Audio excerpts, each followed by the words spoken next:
Bonsoir YouTube, bienvenue dans cette vacation de 20h30, le 21 novembre 2021, pardon.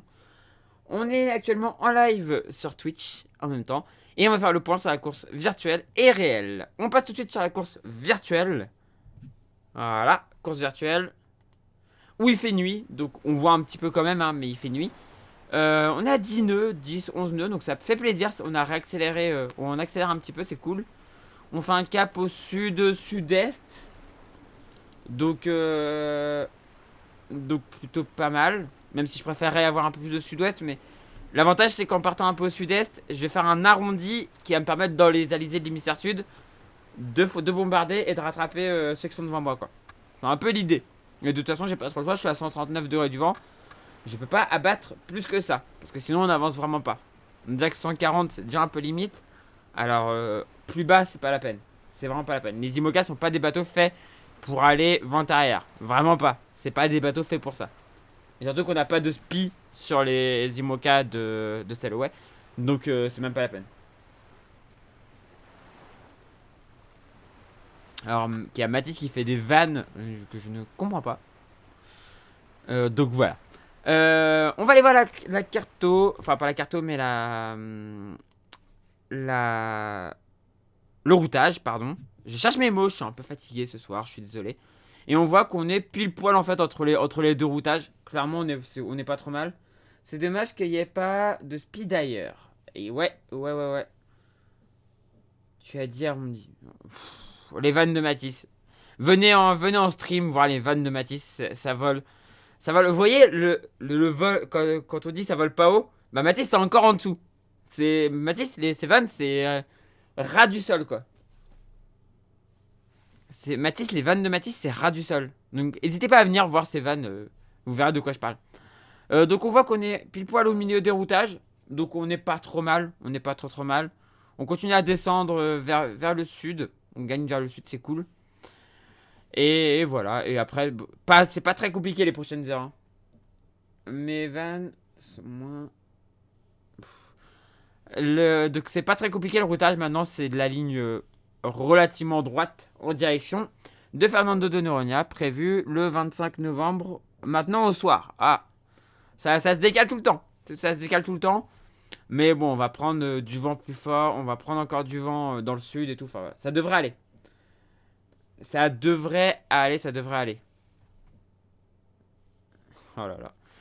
On va aller faire un point sur la course réelle. Je suis désolé en même temps, je regarde parce que Mathis raconte beaucoup de bêtises. Et ce soir, il est très en forme en plus. Donc, ça fait quelques heures qu'il est sur mon stream là. Et il est très en forme. Faut vraiment venir, venez voir. Du coup, je veux... Oh là là. On va faire le point sur la tornade Jack Vab réelle. Et on va commencer du coup par les classes 40. Où Redman est en tête, suivi par Volvo et Crédit Mutuel. Ça n'a pas changé. Banque du Léman toujours 4ème. Guidi 5ème. La Manche Évidence Nautique 6ème. Croatia Full of Live 7ème. Product Rescue Ocean 8ème. La Motte Module Création 9ème. Et enfin, Emilia Henry à Pivor 10ème. Et la Boulangère Bio 11ème. Puisqu'après on parle des gens que je connais. Des skippers que je connais et que j'apprécie beaucoup. Cet équipage fait partie des équipages et des skippers que j'apprécie beaucoup. Par exemple.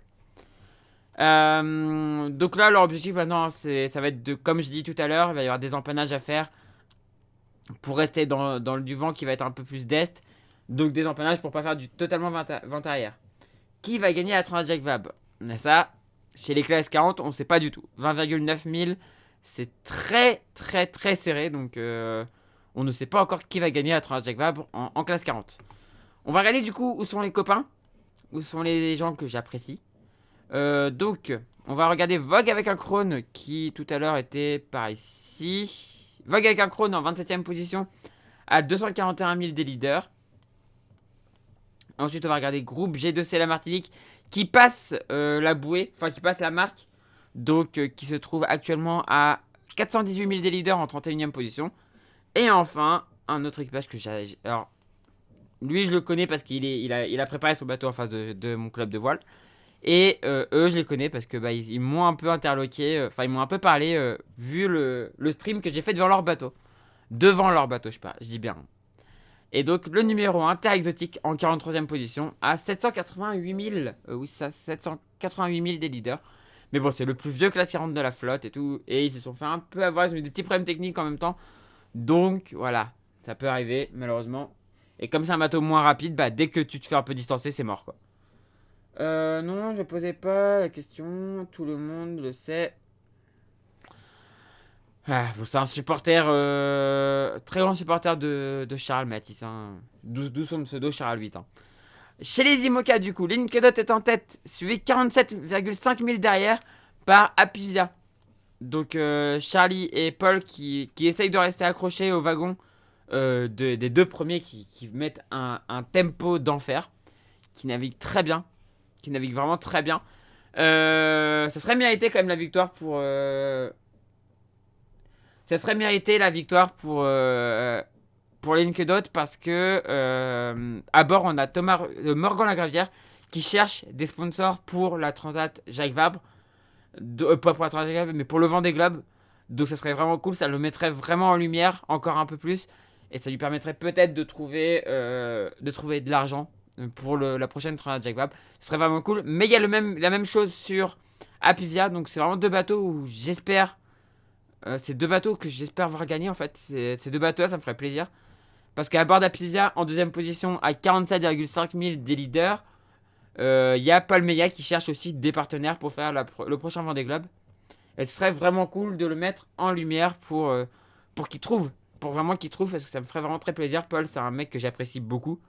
Qui m'a vraiment touché en me disant qu'il me reconnaissait alors que ça faisait plusieurs années qu'on s'était pas vu. Voilà, c'est quelqu'un qui est adorable. Et donc, ça pourrait être cool qu'il gagne, quoi. Ce serait vraiment cool. Et Charles... Mais j'ai pas dit ça. J'ai pas dit ça. Ça y est, il est vexé parce que j'ai dit ça. Donc, et en troisième position, on a Charles à 64,9 000 des leaders, qui a perdu 0,7 000 entre les deux classements. Et qui va actuellement à 12,97 contre 14,99 pour Apivia. Donc Apivia va plus vite. Et sur 4 heures, 13,93 contre 12,93. Charles va un peu plus vite sur 4 heures par contre. Alors qu'il y a Christopher. Alors Christopher, oui, Christopher aussi, je crois, veut faire le Vendée Globe. Je sais pas s'il continue à chercher. Pendant un moment, il cherchait. Et je sais pas s'il le cherche encore. J'ai pas l'info. Donc si quelqu'un l'a, je suis preneur. Mais j'ai pas l'info du fait que Christopher continue à chercher un projet. Donc je ne sais pas. Derrière, on a Arkea Paprec en 4ème position à 400 000 des leaders. Suivi par Initiative Cœur à 422 000. Donc 22 000 entre les deux. Moi j'ai l'info. Donc ils cherchent. Donc en vrai les trois là ce serait cool. Ça mettrait en lumière. Ça mettrait vraiment en lumière le skipper. Mais enfin le co-skipper du coup. Parce que c'est le co-skipper qui cherche de l'argent. Mais voilà, ça serait vraiment cool pour ces trois là. Après par ici on a aussi... je vais vous parler un peu des gens aussi qui veulent faire le Vendée Globe. Et Johan Richaume, on sait s'il sera skipper Arkea au final. C'est pas encore officiel. Mais c'est tout comme. Voilà. En gros, c'est pas officiel, mais c'est tout comme. Hein. Tu te balades sur les pontons. T'as Charlie qui a même sorti. Charlie Darlin qui a même sorti avant le départ. Ouais, du coup, je vais avoir un nouveau bateau. Et puis, il y aura aussi Johan et tout ça, machin. Alors qu'en fait, c'est pas encore officiel. Mais bon. Quand t'as plusieurs personnes comme ça qui sortent tout le temps tous la même chose. Que un tel va avoir un bateau neuf, machin. Qu'est-ce qui avait fait la bourde? Charlie, qui avait sorti ça. Ah bah bravo, ah oui bravo Charlie. Ouais, ça fait un moment que ça traîne cette histoire. Ouais, bah un peu comme l'histoire d'Apisia 2. Hein. Ça a traîné un moment, puis un moment, ah bah oui, finalement, oui, on fait construire un nouveau bateau. Et un peu comme Samantha Davis, qui disait rien, et puis qu'au final, bah ouais, je me fais construire un nouveau bateau. Et puis que Arnaud ne disait rien non plus, et qu'au final, il a pu annoncer qu'il rachetait le bateau de Samantha. Mais bon, voilà. Là, à bord, du coup, à bord de Arkea, ça serait cool aussi de mettre en lumière, puisque on a une personne qui cherche des sponsors pour le prochain Vendée Globe. Je parle de Yann Eliès. Puisque Sébastien Simon a dit que c'était quasiment fait, quoi. C'était quasiment fait, ces histoires, donc ça serait cool pour Yann. Là, Nicolas Lunven cherche encore. Donc n'hésitez pas. Hein. Nicolas Lunven, ce serait cool aussi. Ici, on a Sébastien Marseille qui cherche. Donc Sébastien Marseille, du coup, ils sont assez loin du petit groupe là. Ils sont à 673 000 des leaders. Yannick Bestaven ne cherche pas. Jean-Marie Doris non plus. Puisque Yannick va avoir un bateau neuf. Giancarlo Pedoté, Martin Lepape, je ne sais pas. Mais Giancarlo Pedoté garde son bateau actuel et partira. Nexens à la fenêtre, donc là le petit groupe, hein, où c'est bon aussi. Là c'est bon aussi. Ah non, Fabien de la S cherche aussi. Fabien de la S sur MSSF cherche aussi. Mais du coup, voilà, le petit groupe emmené par Fortinet Best Western et qui on peut le fermer par Groupe Apicil où les deux skippers sont sûrs de partir aussi sur le prochain Vendée Globe. Martin a dit qu'il voudrait faire le Vendée Globe. Ok, bah du coup, Martin Le Pape aussi. Voilà, Martin Le Pape qui cherche des sponsors. Ici, on a, c'est bon. Donc ici, Costume en 14e position à 985 000 des leaders. Ensuite, la Micaline, c'est bon aussi. À 1035 000 des leaders. Donc petit groupe entre les deux là. Et ensuite, on a un nouveau groupe. On a un groupe de 3 bateaux. Composé de Time for Ocean, Stéphane Le Diraison qui cherche des sponsors. Didac, je ne sais pas. Compagnie d'Illegility, Eric Ligon cherche des sponsors. Et groupe c'est un From My Planet. Alexia Barrier cherche des sponsors. J'imagine qu'il cherche des sponsors. De qui Oui, bah, s'il veut faire le Vendée, oui, il cherche des sponsors, oui. Alexia cherche, je crois. Oui, oui, Alexia, je sais qu'elle cherche. Ici, les laboratoires de Biarritz, donc Denis Van der Berg cherche des sponsors, même s'il a un bateau. Et Tanguy cherche des sponsors pour acheter un bateau. Ebac est 20ème, donc on finit avec les IMOCA. Ebac est 20ème, a des sponsors, il partira sur le prochain Vendée Globe. Il cherche un petit peu aussi de complément d'argent, mais il a des sponsors et il a un bateau. Voilà. On va passer maintenant aux Ocean 50. Donc pour tous les IMOCA, du coup, la stratégie, bah eux maintenant c'est de la ligne droite hein, jusqu'à Fernando. Et eux, bah toujours aller le long de la zone interdite là. Tirer des bords pour ensuite remonter sur la Martinique. Est-ce qu'il y en a un qui va tenter une option de partir par le nord? Ça pourrait se tenter. Ça pourrait se tenter un peu comme fait Sodebo. On va aller voir après chez les ultimes. Comme fait Sodebo, ça pourrait se tenter. Ocean 50. Chez les Ocean 50, on a Primonial en tête. Suivi par Coesio qui s'est fait un peu distancer à 39 000. Layton à 51 000. Les petits doudous à 134 000. Avec d'ailleurs Amel Tripon qui cherche aussi des sponsors pour le Vendée Globe. Qui se fait construire un nouveau bateau mais qui cherche quand même des sponsors pour faire le Vendée Globe. Solidaire en peloton en 5ème position à 136 000. Donc très serré entre les petits doudous et Solidaire en peloton. C'est extrêmement serré donc c'est super cool. Hein. C'est super cool, ça doit batailler à vue, ça doit être bien. Groupe GCA à 388 000. Et Arkema 4 à 521 000, très loin derrière. Peut-être des problèmes. Peut-être des problèmes techniques. Et puis la météo qui était très compliquée. Donc à voir ce que ça peut. À voir quand on aura des news. Maintenant pour les Ocean 50, l'objectif ça va être de garder un bon angle. Donc il va falloir faire peut-être des empannages quand même. Parce que je vois que ça remonte en fait très nord. Je pensais qu'ils allaient continuer un peu et aller là. Ou faire une route directe sur la Martinique. Mais en fait pas du tout. Il va falloir tirer des bords avec le vent arrière. Pour aller en Martinique. Donc je pense qu'ils vont aller un peu par ici. Et ensuite repartir là.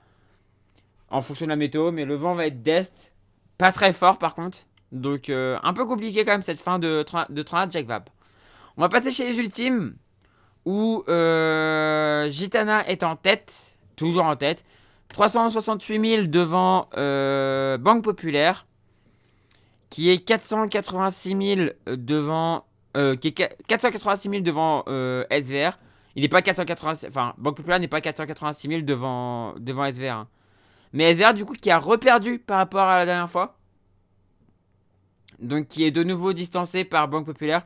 Donc, oui, on risque d'avoir un Banque Populaire 2ème et un SVR 3ème. SVR qui d'ailleurs est... Banque Populaire qui est d'ailleurs en train de dépasser Arkema 4. Donc, SVR qui devrait bientôt faire la même. Derrière, on a Actual Ultime 3 qui va longer la zone comme tous ses copains, enfin comme tous ses concurrents en 4ème position. Et on a Sodebo qui tente son option qui tente le tout pour essayer de revenir au moins dépasser actual. Et donc qui tente une option Nord, à voir ce que ça va donner. Je suis très curieux de voir ce que ça peut donner, mais je vais suivre ça très attentivement, ça va être cool. Mais en tout cas voilà, du coup l'objectif de ce débo c'est d'aller par là et de passer dans des vents relativement réguliers et pas très forts mais assez réguliers par ici. Et eux leur objectif c'est de continuer à allonger la zone. Gitana commence à faire ses bords par ici et va sûrement devoir réempaner une ou deux fois avant d'arriver en Martinique. Ça semble pas mal le coup de ce débo. Ouais, je pense que c'est une bonne idée. Je pense vraiment que ça peut être une très bonne idée. Et eux, peut-être encore un empannage avant de pouvoir continuer, suivre la trajectoire de Gitana. Mais Gitana semble avoir course gagnée chez les ultimes. Et va même s'offrir, je pense, il est actuellement à 11 nœuds 8, 13 nœuds 9 sur 4 heures. Ouais, il va même s'offrir les honneurs de la ligne, je pense. Il va même s'offrir les honneurs de la ligne. Donc voilà. Du coup, on a fini avec la Transat Jacques Vabre virtuelle, réelle. On va passer à la virtuelle. Et voilà, on se retrouve là, sur la Jacques Vabre virtuelle, sur Toria la chaîne.